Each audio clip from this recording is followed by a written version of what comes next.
ओम श्री सद्गुरु परमात्मने नमः।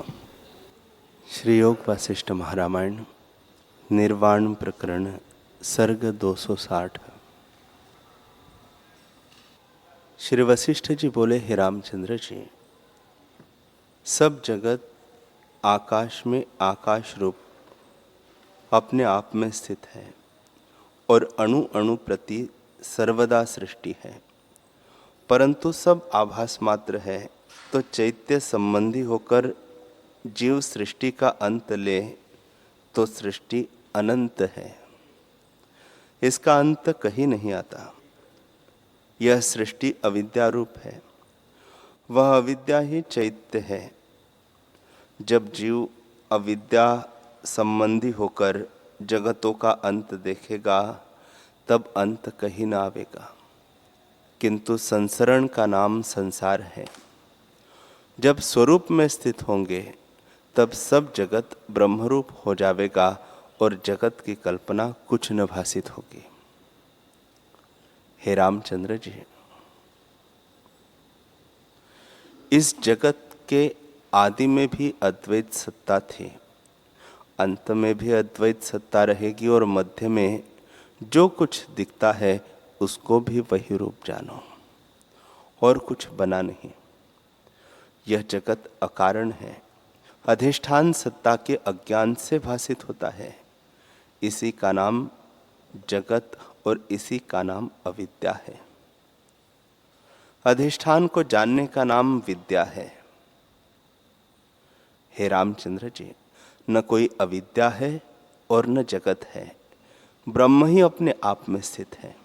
चाहे जगत कहो और चाहे ब्रह्म कहो, दोनों एक ही वस्तु के नाम है। राम जी ने पूछा, हे भगवान, यह मैंने जाना कि जगत अकारण है। जैसे संकल्प नगर और स्वप्नपुर होता है, वैसे ही यह जगत है।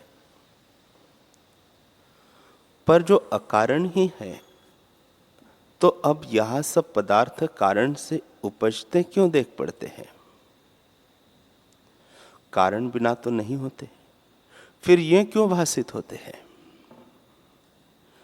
श्री वशिष्ठ जी बोले, हे रामचंद्र जी, ब्रह्म सत्ता सर्वात्म है। उसमें जैसे निश्चय होता है वैसा ही होकर दिखता है। पर क्या दिखता है?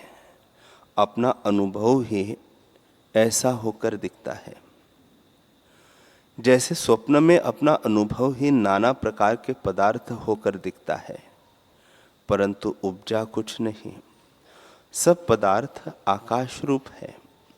वैसे ही यह जगत कुछ उपजा नहीं, कारण से रहित आकाश रूप है।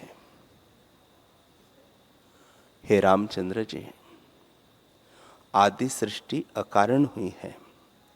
पीछे से सृष्टि में आभास रूप मन ने जैसा जैसा निश्चय किया है वैसे ही दिखता है, क्योंकि मन सर्वशक्ति रूप है।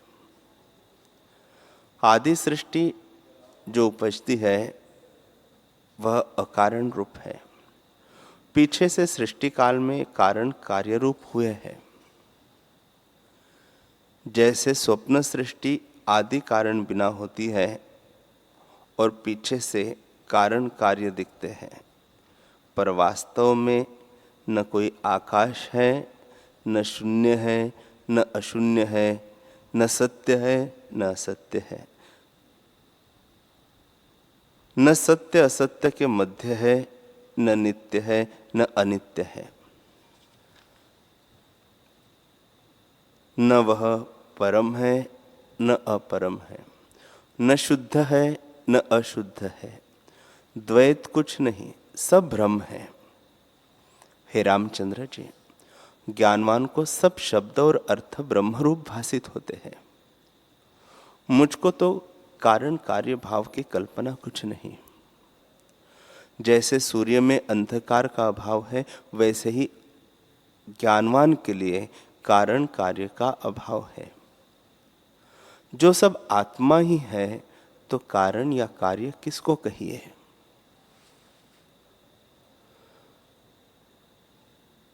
राम जी ने कहा है, भगवान मैं ज्ञानी की बात पूछता हूं, उनको कारण कार्य भाव किस कारण नहीं भासित होता? जो कारण कार्य नहीं तो मृत्तिका और कुम्हार आदि द्वारा घट आदि क्यों कर उत्पन्न होते देख पड़ते हैं? बताइए, ज्ञानवान को अकारण कैसे दिखता है और अज्ञानी को सकारण क्यों कर भासित होता है? श्री वशिष्ठ जी बोले, हे रामचंद्र जी, न कोई कारण है, न कार्य है, और न कोई अज्ञानी है। मैं तुमसे क्या कहूं? जो ज्ञानवान पुरुष है उनके निश्चय में जगत की कोई कल्पना नहीं फुरती। उनके निश्चय में तो जगत है ही नहीं। तब ज्ञानी और अज्ञानी क्या? हे रामचंद्र जी, आकाश में वृक्ष ही नहीं तो उसका वर्णन क्या कीजिए? जैसे हिमालय पर्वत में अग्नि का कण नहीं पाया जाता, वैसे ही ज्ञानी के निश्चय में जगत नहीं है। ज्ञानी और अज्ञानी, कारण और कार्य, ये शब्द जगत में होते हैं। पर जब जगत ही नहीं उपजा तो कारण कार्य, ज्ञानी और अज्ञानी तुमसे क्या कहूं? जैसे स्वप्नों की सृष्टि सुषुप्ति में लीन हो जाती है और वहां शब्द और अर्थ कोई नहीं फुरता, वैसे ही ज्ञानवान के निश्चय में जगत ही नहीं फुरता है। हे रामचंद्र जी, मुझको तो सब ब्रह्म ही भासित होता है। मुझको कुछ कहना नहीं, परंतु तुमने पूछा है इसलिए अज्ञानी के निश्चय को अंगीकार करके कुछ कहता हूं। हे रामचंद्र जी, यह जगत अकारण और आभास मात्र है, किसी आरंभ और परिणाम से नहीं हुआ। जब पदार्थों का कारण विचारिए तो सबका अधिष्ठान ब्रह्म ही निकलता है। वह द्वैत, अच्युत और सब इच्छाओं से रहित है। तब उसको कारण कैसे कहिए? इससे जाना जाता है कि जगत आभास मात्र है और कुछ वस्तु नहीं। आत्मसत्ता ही इस प्रकार भासित होती है। जैसे स्वप्न की सृष्टि अकारण होती है और उसमें अनेक पदार्थ दिखते हैं, पर उसका कारण विचारिए तो सबका अधिष्ठान अनुभव ही निकलता है। उसमें आरंभ और परिणाम कुछ नहीं हुआ। सृष्टि अनुभव रूप भासित होती है। जो पुरुष स्वप्न देख रहा है उसको स्वरूप के प्रमाद से कारण, कार्य, जगत और पुण्य पाप सब यथार्थ लगते हैं। वैसे यह जागृत जगत दिखता है। हे रामचंद्र जी, आदि सृष्टि अकारण हुई है। पीछे सृष्टि काल में कारण कार्य रूप भासित होते हैं। जिसको अपना वास्तव स्वरूप स्मरण है उसको अकारण दिखती है, और जिस अज्ञानी को अपने वास्तव स्वरूप का प्रमाद है उसको कारण कार्य रूप सृष्टि भासित होती है। हे रामचंद्र जी, वास्तव में एक ही अनुभव आत्मसत्ता है, परंतु जैसा जैसा अनुभव में संकल्प दृढ़ होता है उसी की सिद्धि होती है, और जिसका तीव्र संवेग होता है वही होकर दिखता है। इसमें कुछ संदेह नहीं कि कल्पवृक्ष के पदार्थ संकल्प की तीव्रता से प्रतीत होते हैं, तो उन्हें किसका कार्य कहिए? यदि जगत किसी कारण से उत्पन्न होता तो महाप्रलय में भी कुछ शेष रहता।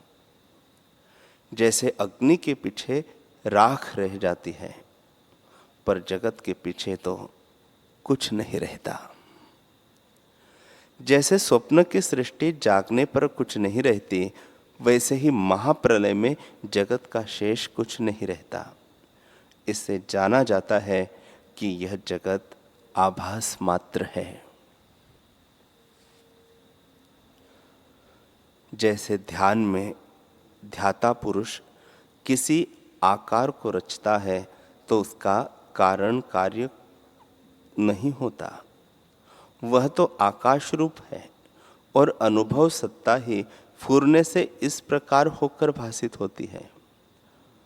आकार तो कोई नहीं। और जैसे गंधर्व नगर कारण से रहित दिखता है, वैसे ही यह जगत कारण बिना प्रकट हुआ है।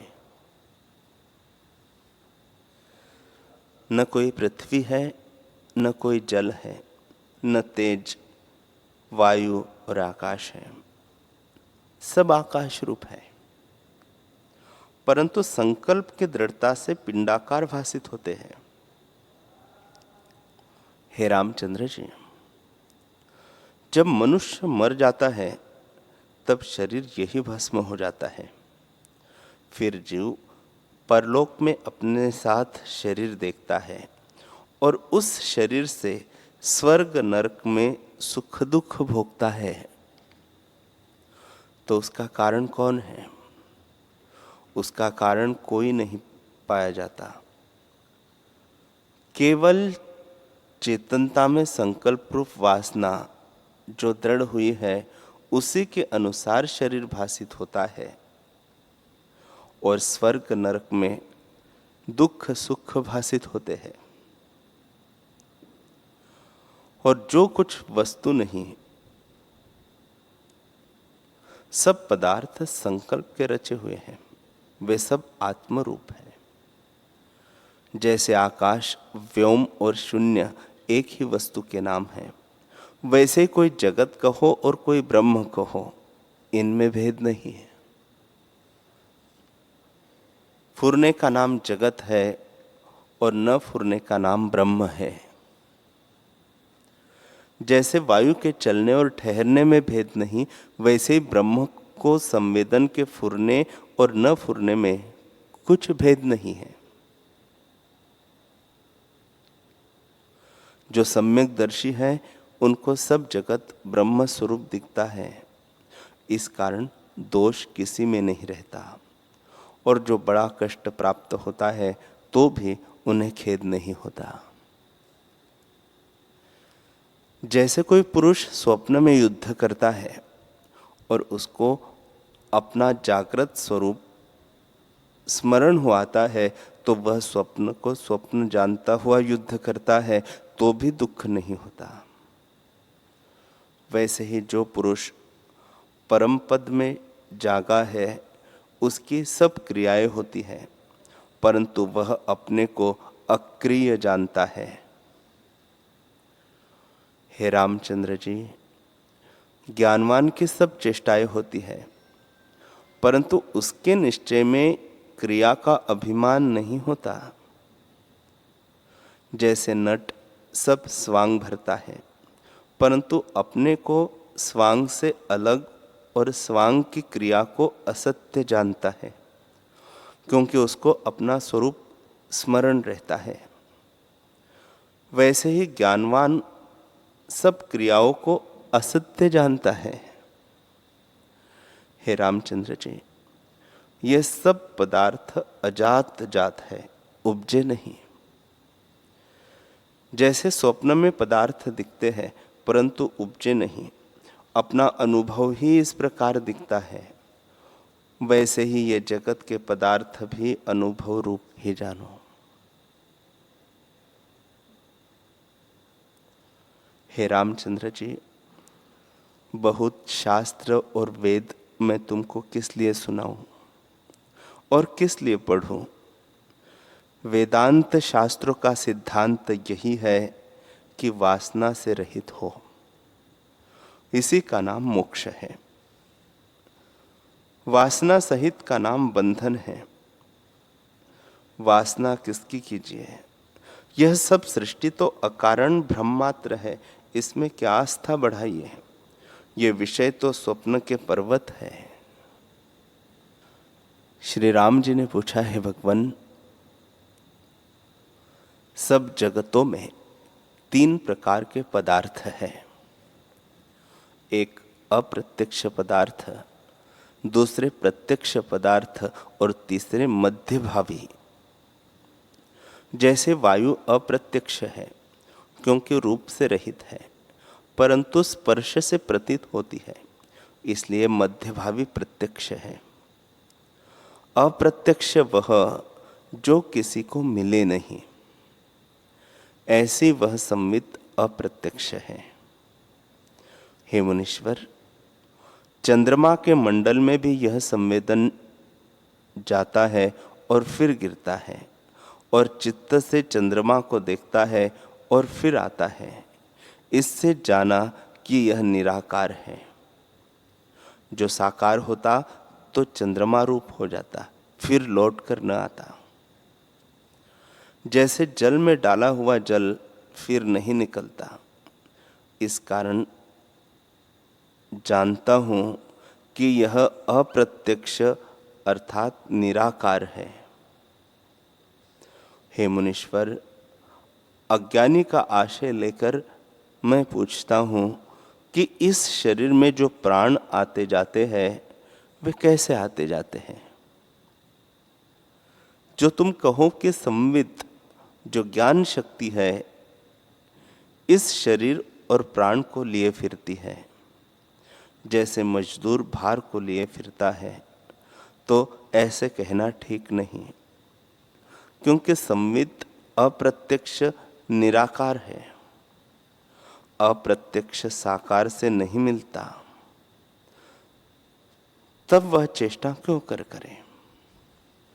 जो कहो कि निराकार संवित ही चेष्टा करती है, तो पुरुष की संवित चाहती है कि पर्वत नृत्य करे, पर वह तो इसका चलाया नहीं चलता। और कहते हैं कि ये पदार्थ उठ आवे, परंतु वे तो नहीं उठते, क्योंकि पदार्थ साकार है और वृत्ति निराकार है। इसका क्या उत्तर है? श्री वशिष्ठ जी बोले, हे रामचंद्र जी, इस शरीर में एक नाड़ी है। जब वह अवकाश रूपी होती है तब उसमें से प्राणवायु निकलता है, और जब संकोचन रूप होती है तब प्राणवायु भीतर आता है। जैसे लोहार की धोकनी होती है, वैसे ही इसके भीतर पुरुष बल है, उससे चेष्टा होती है। राम जी ने पूछा, हे भगवान, धोकनी भी तब चलती है तब उसके साथ बल का स्पर्श होता है, और स्पर्श तब होता है जब प्रत्यक्ष वस्तु होती है। पर चेतनता तो निराकार है, उसको स्पर्श क्यों कर कहिए? जो तुम कहो कि उसकी इच्छा ही से स्पर्श होता है, तो हे मुनीश्वर, मैं चाहता हूं कि मेरे सम्मुख जो वृक्ष है वह गिर पड़े, पर वह तो नहीं गिरता, क्योंकि इच्छा निराकार है। जो साकार से स्पर्श हो तब उसकी शक्ति से गिर पड़े। यदि इच्छा से ही चेष्टा होती तो कर्म इंद्रिया किस लिए है? इच्छा ही से जगत की चेष्टा हो। यह भी संशय है कि एक के बहुत क्यों कर हो जाते हैं और बहुत का एक क्यों कर हो जाता है? एक चैतन्य है, पर जब प्राण निकल जाते हैं तब पाषाण और वृक्ष की नहीं जड़ हो जाता है। आत्मा तो सर्वव्यापी है, पर जड़ कैसे हो जाता है? कोई पाषाण और वृक्ष रूप जड़ है और कोई चेतन है। यह भेद एक आत्मा में कैसे हुआ? श्री वशिष्ठ जी बोले, हे रामचंद्र जी, तुम्हारे संशय रूपी वृक्षों को मैं वचन रूपी कुल्हाड़ से काटता हूं। जिनको तुम प्रत्यक्ष साकार कहते हो, सो उनमें आकार कोई नहीं, सब निराकार है। वह शुद्ध आत्मा अद्वैत सत्ता ही इस प्रकार होकर भासित होती है। यह आकार कुछ बने नहीं।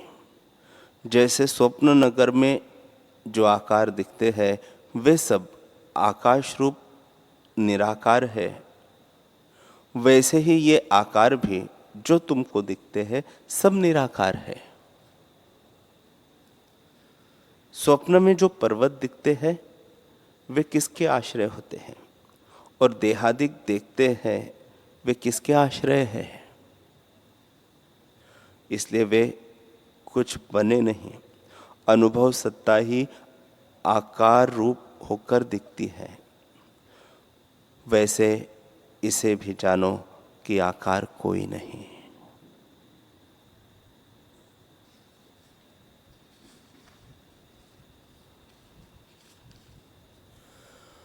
हरि ओम।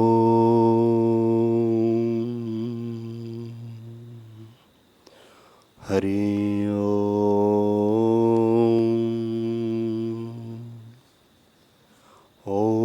सहनावतु सहनौ भुनक्तु सह वीर्यं करवावहै तेजस्विनावधीतमस्तु मा विद्विषावहै। ओम शांति शांति शांति।